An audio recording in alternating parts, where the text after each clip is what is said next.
Hi guys, welcome to Little Wicket Railway. I'm Rob, and in this video we're taking a look at two vintage Hornby products, the operating tipper set and the operating conveyor set.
These were part of my uncle's model railway collection that he put together in the 1980s, and he's asked me to sell it on his behalf. Most of the stuff has already gone up on eBay, but I couldn't put these up until I'd had a chance to play with them. I'm familiar with a lot of the Hornby products from this era because this is the type of stuff my dad had and my brother and I would occasionally be allowed to play with it. But these two were completely new to me. We've got R528, the operating tipper set, and R515, the operating conveyor set. And they were designed to work together, as you can see from the pictures on the boxes. They're part of a Hornby range called Action Accessories, which wasn't a term I'd heard of before, but apparently there are a few other action accessories out there, a gravel tipper and a timber yard, I believe. And these are quite expensive in the 1980s, and we know that because the BT's price tags are still on them at $19.25 each. Taking into account inflation, that would put these between £40 and £50 in today's money, and that probably explains why I didn't see these on my dad's layout. Let's get started with the operating tipper set, and here we go. So this looks like it's got incline piers in it. So the wagons presumably, let's put this up to the side. The wagons presumably went up the piers and then dropped a load of coal into the tipper. So we've got a bag of coal, we've got a wagon, and I think this wagon is special because it actually has a tipper at the end, if you can see this. So that's pretty important, and we have to have it facing the right way, I guess, otherwise we're not going to be able to tip our coal out. And then we've got the main tipper unit from Neil, whoever Neil is. So presumably the wagons come in this way and then it tips up there. We have a piece of track, which I'm guessing goes onto here. And then we've got all the different piers. And we've got a switch. We've got a clip. We've got more piers. And we've got, I can't get it out of the box, an uncoupling ramp. So presumably that goes on there. I don't know where it sits, about there. What does the box say? It says about in the middle. We'll go within the middle then. I would have thought closer to the tipper end maybe might be better. I'm not going to set all the piers up. Maybe we just set up the last couple. So maybe we stick that on there. And this one can go on here. So then this would go up here and go onto there. Right. I'll sort the wiring out in a bit once we've got everything set up. I'm not going to do the rest of these, but presumably they would. Let's put them up as if we were going to. That's this one. In the image, they've got them going around in a round a corner. I don't know whether that was just so they could fit them all in the image, or well, whether that's how they were meant to go. But well, they don't want to stay upright. That'll do for now.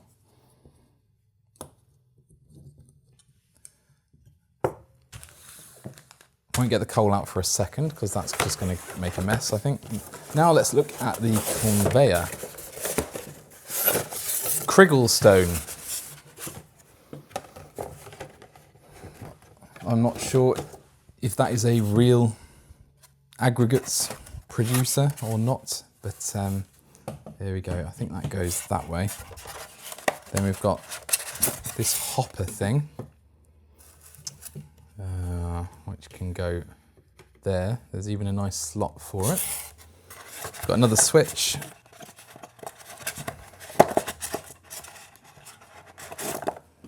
Got another clip.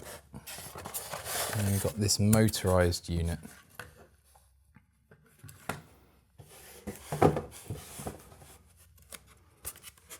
So, doesn't look very good from one side, does it?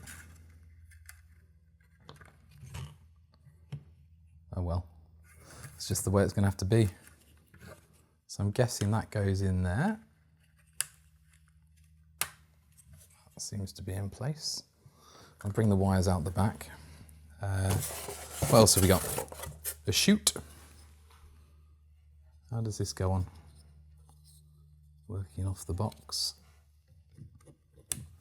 Are we still in range in the camera? That seems to be good. We've got this thing. That presumably goes into here. Probably should have put that in before I clipped the doofer on.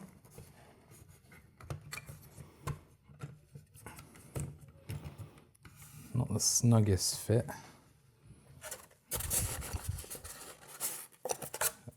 This needs to go all the way in here, I think.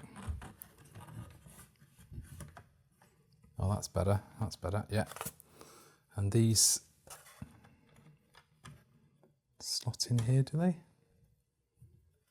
Yeah, maybe. Not sure what these bits do. Maybe you could have had different things tipping in at different times from all different angles, who knows? That slots onto there. Right, that's everything set up. I'm going to need some power. These don't have the original pins on them that you would normally slot into these switches. So I think I'm going to bypass the switches just to make life a bit easier and see whether this all works. I need to put something down here to collect all the coal. I'm going to put the coal in here and then we'll turn it all on and see how it works. Okay, I'm back, and whilst I was away looking for the power supply, I found the instructions for these sets, which would have been helpful at the start. I knew I'd seen them around, and I just put them in a stack of paper next to the controller. So good to have those now, and I think I have set up everything the way the instructions tell me to. I've got my power supply here, and it's one of the old Hornby ones, but that should mean I can control the speed of the motors and how fast things go, rather than just having 12 volts and using the switch. So it's probably time to get the coal in. I've also got my wagon here to receive, and the instructions also explain why you've got these two bits either side. You can set it up so that it goes that way or that way as well. You could have one locomotive dropping the coal off in here, and it then transfers to another track inside. It'll make more sense when I put it up on screen, but here we go. Let's get the coal in.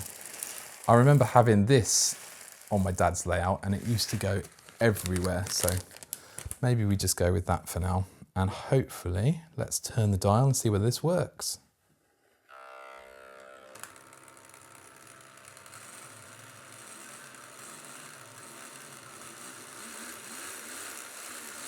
Noisy. Is it going to tip? Is it unlatched? Come on.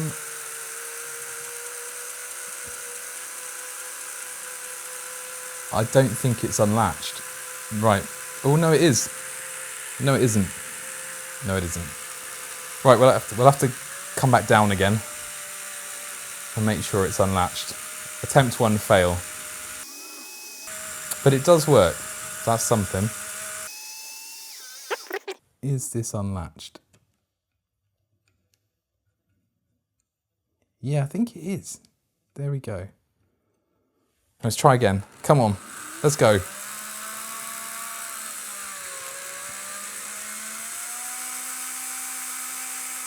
Come on. Yes! We have tipping. There we go. Right, big success. Quarries and aggregates places probably are noisy, so this is just realistic, I think. Well, we haven't managed to tip the entire load out. Some of it's got stuck, but we've got enough in there, I think, to do some conveying. So let's change the wire into here, and I suspect it is important which way round these go because we don't want the conveyor to be working in reverse. So 50-50.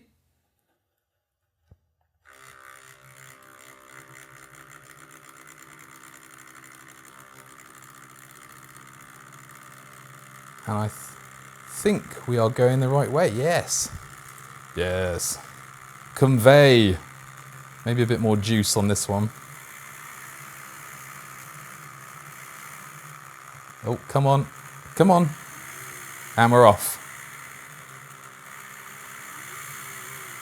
There she goes.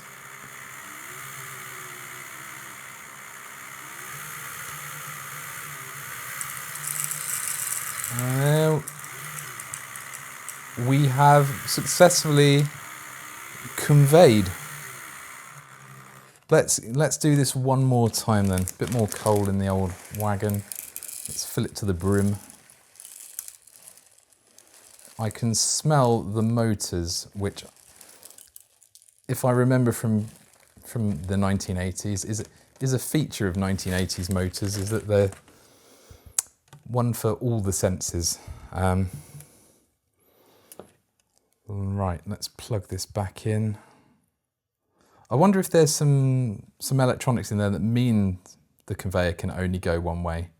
I might try that out in a second, see if it does actually go backwards, whether you can make a mistake or whether they've put some diodes in there or something. But one more go then. Right, full speed, big tip. Here we go.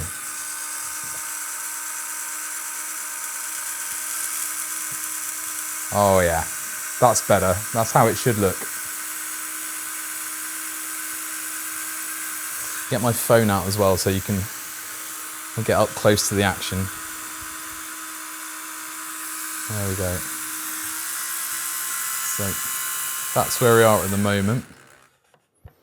And then, probably should have got my phone out after I transfer the wires.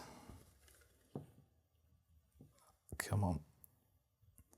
Right, on to the conveying time.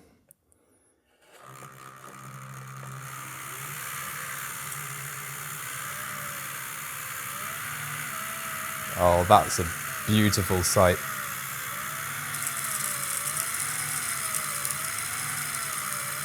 Oh no, oh dear.